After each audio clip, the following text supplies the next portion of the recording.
विधान परिषदेचे विरोधी पक्षनेते अंबादास दानवे यांनी आज महाड तालुक्यातील तळीये दरडग्रस्त गावाला भेट दिली।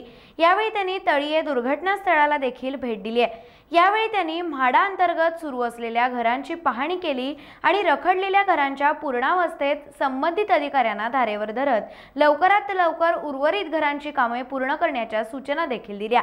यावेळी त्यांनी सरकारला जाब विचारत सरकार पुनर्दुर्घटनेची वाट बघतंय का असा सवाल देखील उपस्थित केला। घरांपासून वंचित असलेल्या नागरिकांची भेट घेत दानवे यांनी नागरिकांना दिलासा देखील दिलाय। 87 लोग उस वक्त मर चुके थे।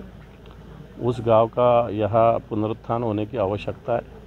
271 घर मंजूर हुए, उसमें से सिर्फ 100 का काम हुआ है। 66 लोगों को अभी तक ताबा दिया है, बाकी के लोगों के लिए कोई व्यवस्था नहीं है।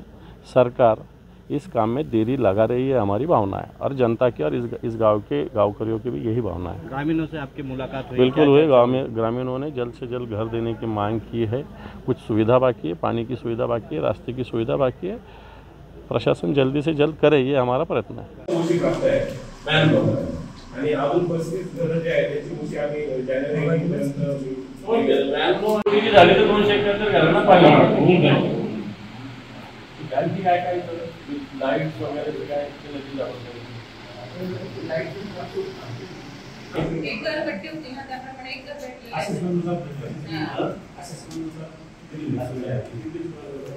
टाइम्स डिजिटलला लाईक करा, शेअर करा, सबस्क्राइब करा आणि बेल आयकॉन दाबायला विसरू नका।